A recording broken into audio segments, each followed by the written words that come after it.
Құрметті бас директор орынбасары Матоко мырза, ЮНЕСКО-ның құрметті өкілдері, қадірлі елшілер, қымбатты қонақтар.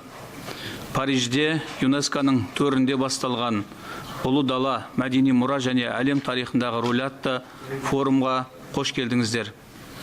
Ең әуелі форумды өткізуге қолдау білдірген ЮНЕСКО басшылығына, мәртебелі ұйымдағы тұрақты өкілдеріміз бен елшілерге, қонақтар мен барша қатысушыларға халықаралық түрк академиясы атынан алғыс айтамын. Қадірлі достар, ханымдар мен мырзалар.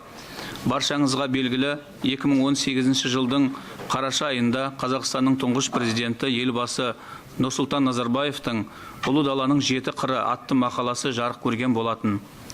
Бағдарламалық мақаласында елбасы жылқыны алғаш қолға үйретіп, темірді балқытқан түркі өркениетінің адамзат тарихына қосқан үлесі туралы айта отырып, Ұлы дала тарихын жаңаша пайымдау қажеттігіне назар аударған еді.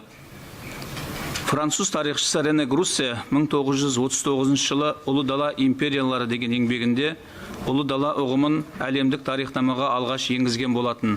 Содан бері Байқалдан Балқанға дейінгі алып аумақты қамтитын Ұлы дала төсіндегі халықтар мен империялар жөнінде көптеген зерттеулер жасалып келеді. Ежелгі Мысыр, Қытай, Иран, Үндістан, Рим секілді іргелі елдермен терең қарым-қатынас орнатып, Ұлы жібек жолы арқылы шығыс пен батыстың арасын жалғаған алтын арқау болған. Сондықтан бүгінде ғалымдар көшпелілерді жаулаушы ғана емес, өркениет жасаушы және елдерді бір-біріне жалғаушы ретінде бағалауда. Бұның жарқын бір айғағы биыл құрылғанына 750 жыл толып отырған Алтын Орда және Моғолстан мемлекеті.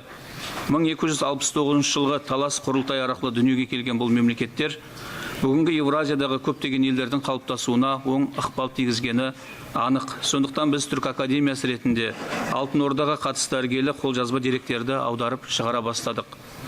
Құрамындағы түрлі этностарға құрметпен қарап, олардың мәдениетінің дамуына қамтамасыз еткен ұлық ұлыс туралы жаңаша пайымдаулар жасалады деп ойлаймыз.